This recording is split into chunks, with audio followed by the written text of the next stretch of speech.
Olá, pessoal! Aqui quem fala é a professora Maria Clara de Assis e hoje nós vamos comentar os artigos 79 a 84 do Código Civil. Artigos esses que tratam das classificações dos bens, bens imóveis e bens móveis. O que diz? Nós estamos aqui dentro do livro 2, que é dos bens, o título único das diferentes classes de bens. Capítulo 1, dos bens considerados em si mesmos. Seção 1, dos bens imóveis, classificação dos bens. Por que se classifica os bens? Por que o Código Civil pretendeu classificar os bens? Qual a finalidade dessa classificação? Se classifica um bem para saber qual o regime jurídico que vai ser aplicado a esse bem. Nós temos regimes jurídicos distintos para bens imóveis e para bens móveis. Então, existem várias distinções em relação a esses regimes jurídicos. Para entender melhor como funcionam essas distinções e para que elas servem, eu trouxe alguns exemplos aqui para vocês, que são exemplos importantes, relevantes e que são cobrados em provas. Então, vamos ao exemplo. Primeiro exemplo muito importante, que é, nos casos dos bens imóveis, eu necessito de autorização do cônjuge para aliená-los. Já os móveis não têm essa necessidade. A gente vê que no decorrer do Código Civil, o dispositivo, o código, ele deu uma proteção maior aos bens imóveis do que os bens móveis. Professor, aonde eu encontro isso? Onde existe essa disposição no Código Civil? Artigo 1647. Ressalvado o disposto no artigo 1648, nenhum dos cônjuges pode, sem autorização do outro, exceto no regime da separação absoluta, alienar ou gravar de ônus real os bens imóveis. Então, bens imóveis, eu necessito de vênia conjugal para aliená-los.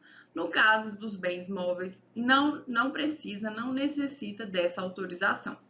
Segundo exemplo da necessidade, da utilidade da classificação dos bens. A aquisição de imóveis exige escritura pública e registro no cartório de registro de imóveis. E como que eu adquiro bens móveis? Os bens móveis são adquiridos pela tradição. Professor, o que é tradição? Tradição é a entrega do bem. Eu adquiro um bem móvel entregando este bem ao adquirente. Não é pelo pagamento, não é outra forma. Em regra, se adquire bens móveis pela tradição e bens imóveis pela escritura e registro no cartório de registro de imóveis. Vamos conferir os artigos pertinentes do Código Civil. Artigo 108 do Código Civil.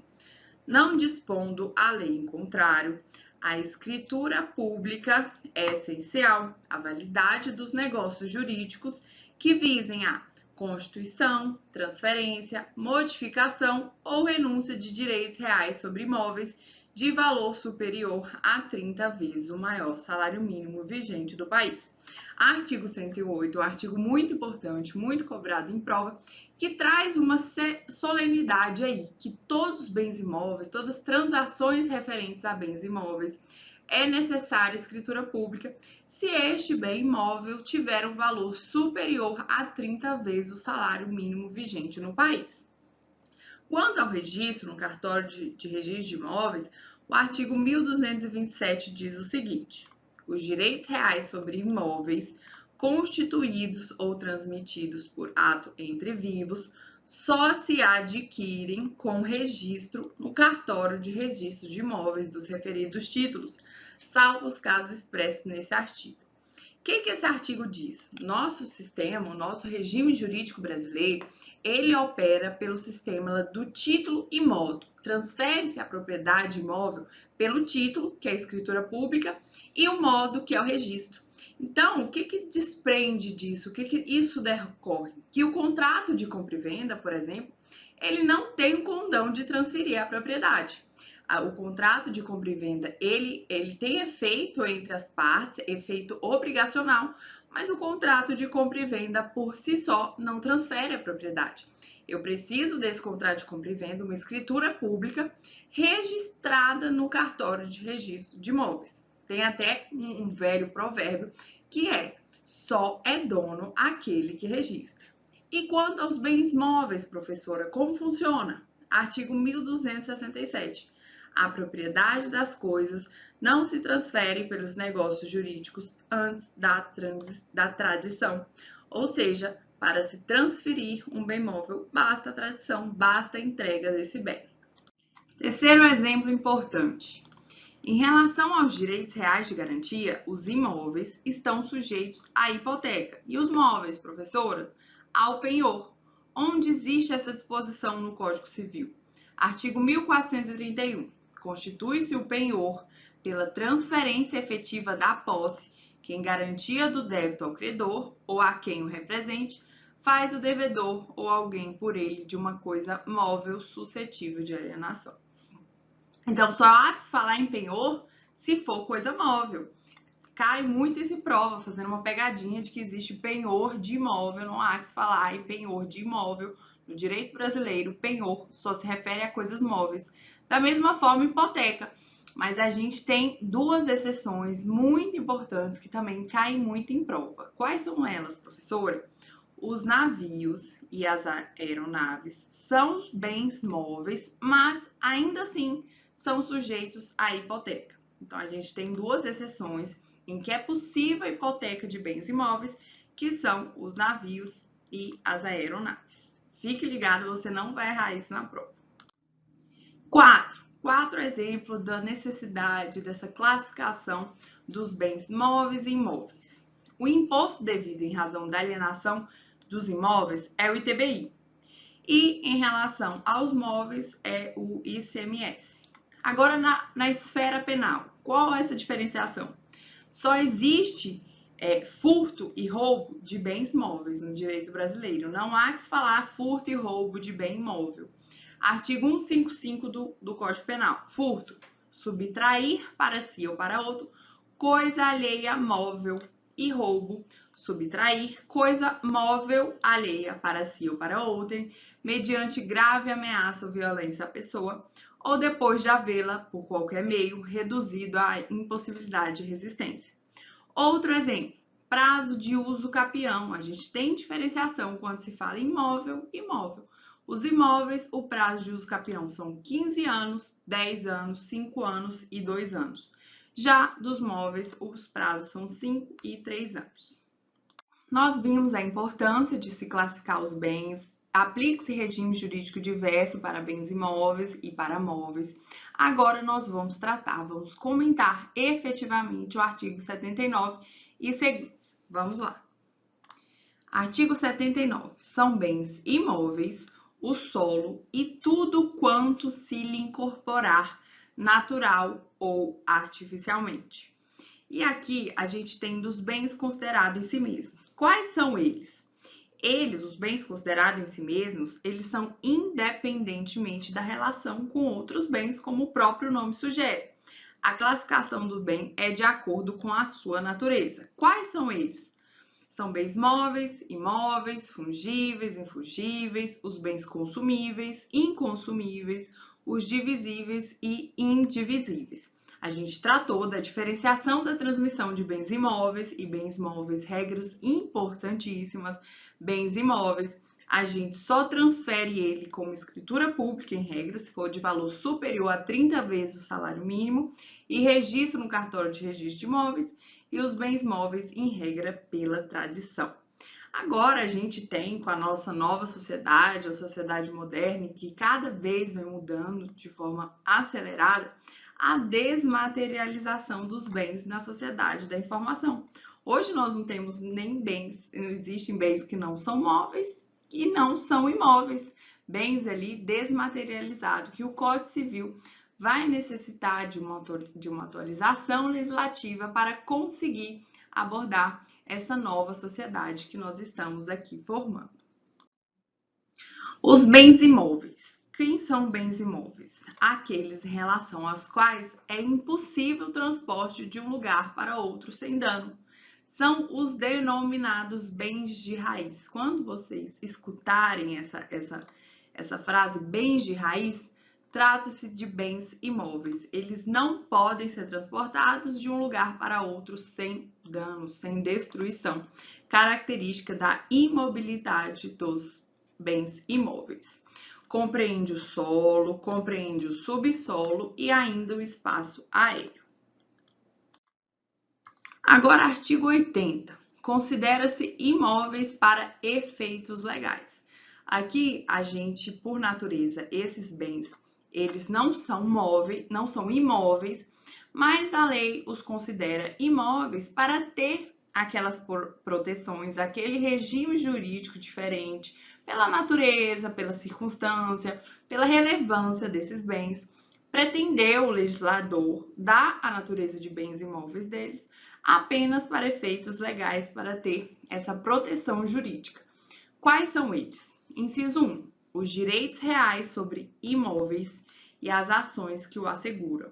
Então, todo direito real sobre imóvel e as ações que asseguram é imóvel para efeito legal.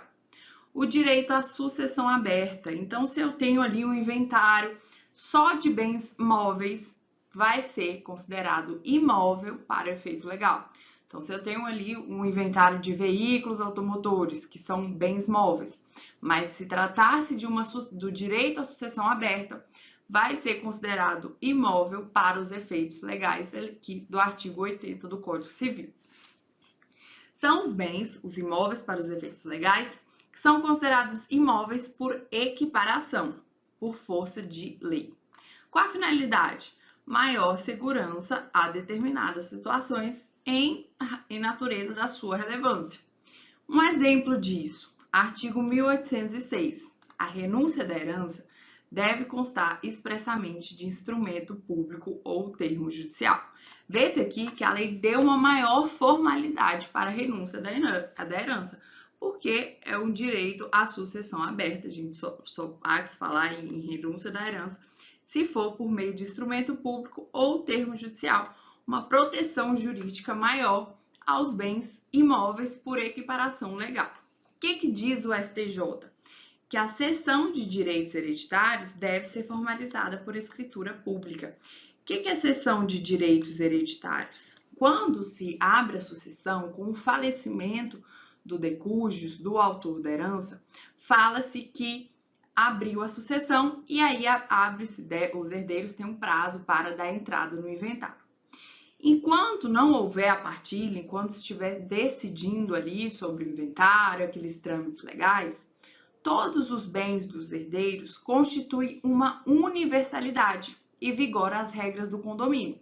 Ou seja, todo o patrimônio do falecido é de todos os herdeiros, por uma ficção da lei, é de todos. Não tem individualizado o que é de quem, o que é de A, de B, de C e de D. Todo patrimônio é de todo mundo e vigora as regras do condomínio. Quando que vai ser individualizado? Quando que eu sei que a casa vai ficar para Pedro, o carro para João, o apartamento para Manuel? Só com a partilha que se fala em individualização do bem. E isso às vezes enrola, isso demora. Então, antes da partilha, esses herdeiros, eles podem dispor desses bens? Eles podem alienar, eles podem ceder esses bens? Podem por meio da cessão de direitos hereditários. Por que diz aqui que é uma cessão de direito e não cessão do imóvel, do apartamento, do carro? Porque, como a gente falou, antes da partilha, os bens é uma universalidade, são de todos os herdeiros. Então, não tem como um dos herdeiros alienar o apartamento em específico, por exemplo. Porque ele não sabe se esse apartamento com a partilha vai ser dele, ou vai ser do irmão dele, ou vai ser de outro herdeiro. Então, ele não consegue alienar um bem específico antes da partilha. Por isso, ele faz a cessão do direito que ele tem na herança e não a cessão do bem em si. E essa cessão de direito, ela só tem efeito, segundo entende o STJ, se ela for feita por escritura pública. Então, isso é uma proteção maior aos bens imóveis por equiparação legal. Então, essa cessão de direito hereditário, mesmo sendo, no futuro pode ser um veículo que vai surgir, ele tem que ser feito por escritura pública. E como vai ser feito? Fez essa cessão, Como que vai dar os trâmites? Esse cessionário que fez a cessão por escritura pública vai entrar com o inventário como um terceiro interessado ali, um credor que vai ver o seu direito ser satisfeito. Isso deve ser feito por escritura pública. Artigo 81. Não perdem o caráter de imóveis. Continua sendo imóveis. 1. As edificações que, separadas do solo, mas conservando a sua unidade, forem removidas para outro lugar. Então, eu tenho edificações. Foi separada do solo, conservou a sua unidade, se for removida para outro lugar, não perde o caráter de imóvel, continua sendo imóvel. 2. Os materiais provisoriamente separados de um prédio para nele se reempregarem. Esse inciso 2, as provas costumam tentar confundir os candidatos no seguinte sentido.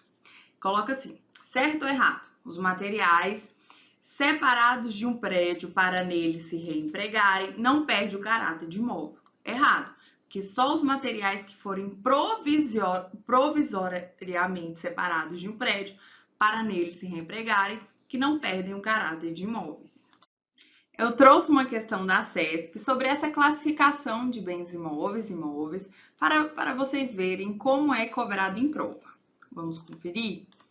Joana herdou de sua avó uma chácara localizada no interior do estado de Minas Gerais. A fim de tornar o local seu novo domicílio, Joana decidiu reformar a rústica casa localizada nessa chácara, mas desejava manter alguns itens originais para imortalizar a memória de sua avó. Por essa razão, Joana contratou uma empresa especializada para fazer a manutenção dos vitrais da casa, que possuíam design único. A empresa retirou todos os vitrais para realizar a manutenção e realocá-los em momento oportuno. Ademais, para afirmar seus valores ambientais, Joana contratou uma empresa de energia solar para a instalação de painéis solares, afirmando não pretender fazer uso de energia elétrica no local. Por fim, Joana solicitou que o piso da casa fosse removido e substituído por outro. O empreiteiro responsável pela reforma do piso equivocou-se no cálculo quantitativo de material, de modo que 3 caixas do piso comprado por Joana sobraram e foram guardadas em uma despensa. Nessa situação hipotética, classificam-se como os bens imóveis apenas. Então, a nossa questãozinha aqui quer saber quais são os bens imóveis aqui, de acordo com a classificação do Código Civil. Letra A. As 3 caixas de piso que sobraram e os painéis de energia solar. Letra B. Os vitrais da casa. Letra C. Os painéis de energia solar e os vitrais da casa. Letra D, 3 caixas de piso que sobraram. E letra E, os painéis de energia solar. Letra A, 3 caixas de piso que sobraram, os painéis de energia solar. Letra A está errada por quê?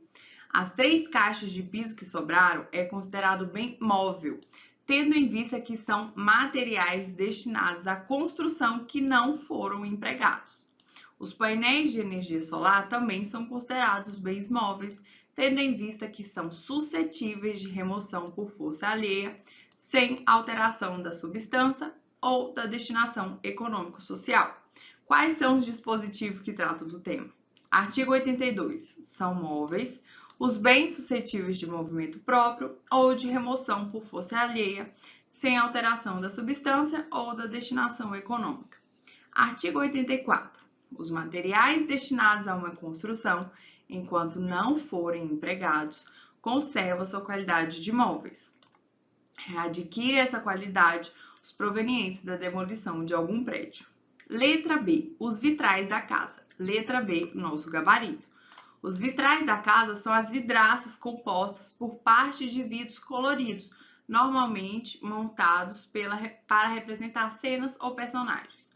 O enunciado afirmou que a empresa retirou todos os vitrais para realizar a manutenção e realocá-los em momento oportuno. Por expressa previsão do Código Civil, não perdem o caráter de imóveis os materiais provisoriamente separados de um prédio para neles se reempregarem. Vamos dar uma olhadinha? Acabamos de estudar o artigo 81. Não perdem o caráter de imóveis os materiais provisoriamente separados de um prédio para neles se reempregarem. Letra C. Os painéis de energia solar e os vitrais da casa. Errado. Os painéis de energia solar são considerados bens móveis, tendo em vista que são suscetíveis de remoção por força alheia, sem alteração da substância ou da destinação econômico-social. Artigo 82. São móveis os bens suscetíveis de movimento próprio ou de remoção por força alheia, sem alteração da substância ou da destinação econômico-social. Letra D. As 3 caixas de piso que sobraram? Errado. As 3 caixas de piso que sobraram são considerados bens móveis, tendo em vista que são materiais destinados à construção que não foram empregados. Artigo 84 do Código Civil. Os materiais destinados a alguma construção, enquanto não forem empregados, conservam sua qualidade de móveis. Readquirem essa qualidade os provenientes da demolição de algum prédio. Por fim, letra E, os painéis de energia solar.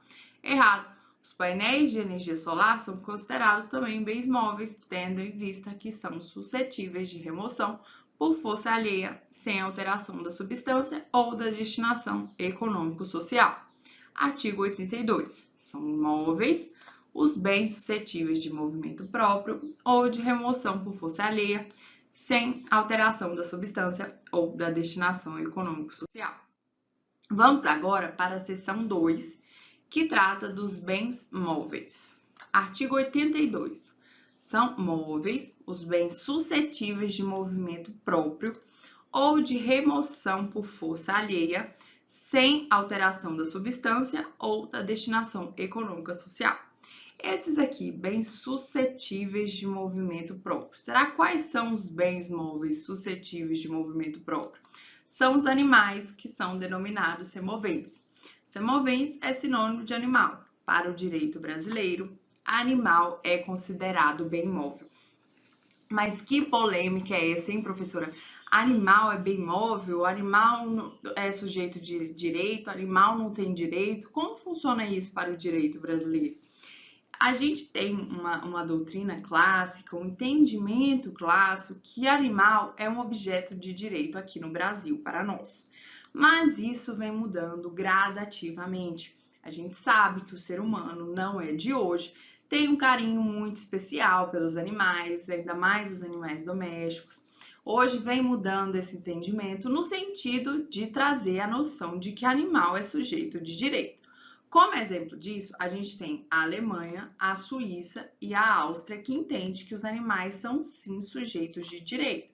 A gente tem aqui no Brasil várias correntes doutrinárias sobre o tema, entendimento jurisprudencial que trata de guarda de animais em caso de divórcio, de rompimento de união estável, existe guarda de animal.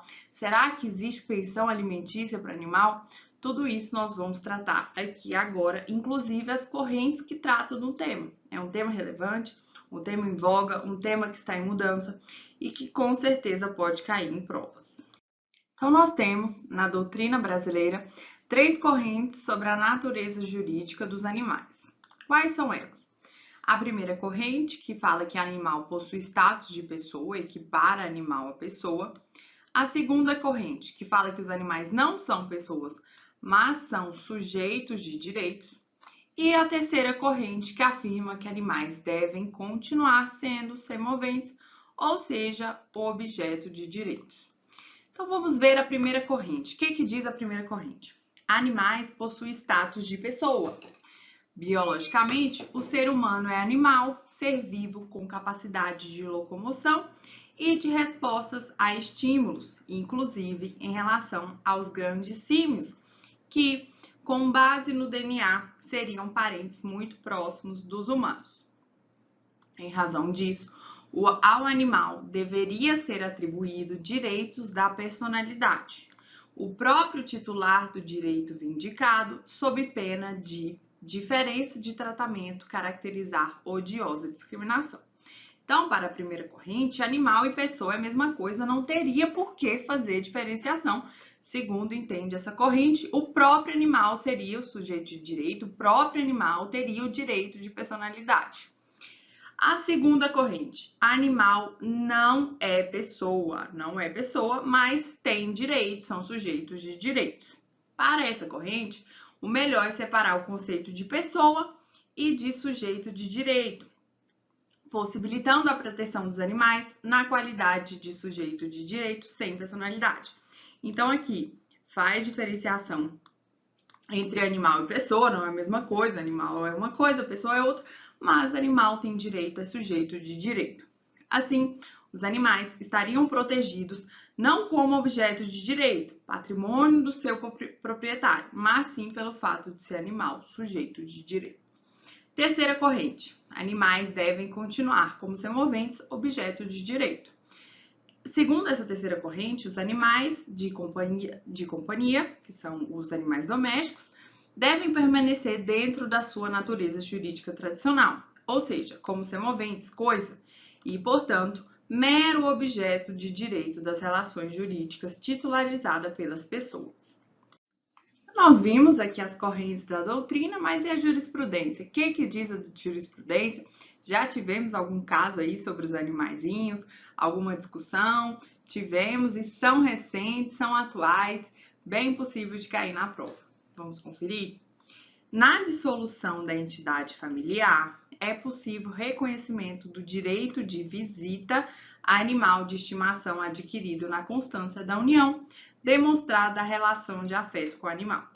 Na dissolução da entidade familiar, em que haja algum conflito em relação ao animal de estimação, independentemente da qualificação jurídica a ser adotada, ou seja, aqui a jurisprudência pulou fora, não falou, não adotamos doutrina que animal é pessoa, não adotamos a doutrina que animal é sujeito de direito, também não estamos falando aqui que animal é coisa. Independente dessa qualificação jurídica a ser adotada, a resolução deverá buscar atender, sempre a depender do caso concreto, os fins sociais, atentando para a própria evolução da sociedade, com a proteção do ser humano e do seu vínculo afetivo com o animal.